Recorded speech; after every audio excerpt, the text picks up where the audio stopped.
Guys আসসালামু আলাইকুম। তোমরা কেমন আছো? আলহামদুলিল্লাহ ভালো আছি। আজকে তোমাদের সাথে ছোট্ট একটা ভিডিও নিয়ে আবারও চলে আসলাম।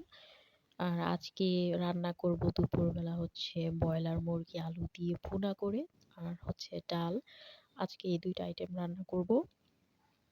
আর এখান দিয়ে যে একটা কড়াইয়ের ভেতর আমি কিন্তু বেশ কিছুটা পেঁয়াজ কুচি দিয়ে দিলাম। পেঁয়াজটা একদম কুচি করে দিয়ে তারপরে এখন একটু লবণ দিয়ে একটু ঢাকনা দিয়ে ঢেকে রাখবো যাতে পেঁয়াজগুলো একটু নরম হয়ে আসে। তারপরে এক এক করে আরকি বাকি যে মসলাগুলো ওইগুলো দিয়ে দিব। আর ওই যে অপর চুলায় দেখতেই পাচ্ছ যে ডাল বসায় দিছি। ডালটাকে ধুয়ে তারপরে সিদ্ধ বসায় দিছি অল্প একটু লবণ দিয়ে। এখন বেলা বাজে দুপুর ১২টার মতো। আমি একদম সকাল ৮টা বাজে উঠে মেয়েকে মাদ্রাসায় পাঠিয়ে দিয়েছি। তারপরে দিয়ে আবার ঘুমাইছি। আর ঘুম থেকে উঠছি হচ্ছে এই যে ১১টা বাজে। উঠি আমি এই যে এখন সোজা রান্নাঘরে চলে আসছি রান্না করতে। কারণ রাত্রে আমার ঘুম আসে না তেমন একটা, একদম লেট হয়ে যায় ঘুমাতে। তো পরে ভাবলাম যে আরেকটু ঘুমায় নেই। আর এখন এই দুপুরবেলা আমি এখন রান্নাটা বসায় দিছি। যেহেতু ২ চুলায় আর আইটেম তো তেমন একটা নাই। ২-৩ মানে ২ টা আইটেম আর শুধু ভাত।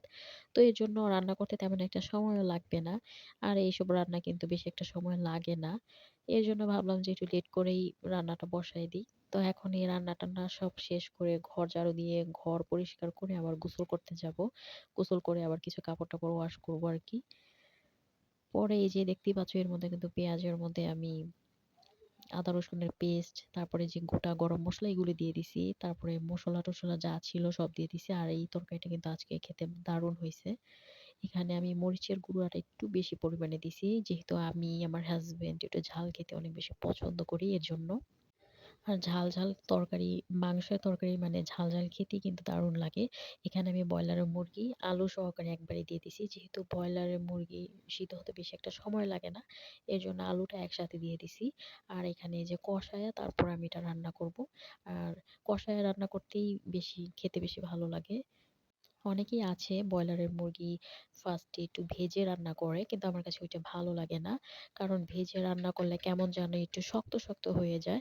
তবে এই স্টাইলে যারা রান্না এখনো করে খাওনি তারা কিন্তু এটা রান্না করে খেতে পারো। এটা আসলেই অনেক মজা হয়। মানে একদমই তুমি বুঝতে পারবে না যে এটা আসলেই তুমি ব্রয়লারের মুরগি খাচ্ছ না কি খাচ্ছ। মানে মাংসের টেস্ট অন্য রকমের বেড়ে যায়। এবার আমি এটাকে ঢাকনা দিয়ে ঢেকে মনে করো ২০ মিনিটের মতো রান্না করব। আর মাংস থেকে কিন্তু অনেকটা পরিমাণ পানি বের হয়ে যাবে। আর ওই পানি দিয়েই কিন্তু মাংসটা আর আলুটা সিদ্ধ হয়ে যাবে। আর তারপরেও যদি দরকার পড়ে তাহলে তুমি অল্প একটু পানি এড করতে পারো। আর এই যে দেখতে পাচ্ছ কালারটা কতটা সুন্দর হয়ে গেছে। আর সিদ্ধ হয়ে গেছে আলু প্লাস মাংস। অপর চুলায় কিন্তু ডালটাও হয়ে গেছে।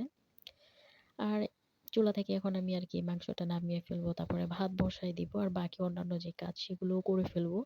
এরপর সব কাজ শেষ করে এই যে এখন খেতে বসেছি। আর তরকারিটা আলহামদুলিল্লাহ সত্যি অনেক মজা হইছে। বাসার সবাই খেয়ে অনেক ভালো বলছে। তো এটাই ছিল আমার ছোট্ট একটা ভিডিও। সবাইকে টাটা অ্যান্ড আল্লাহ হাফেজ।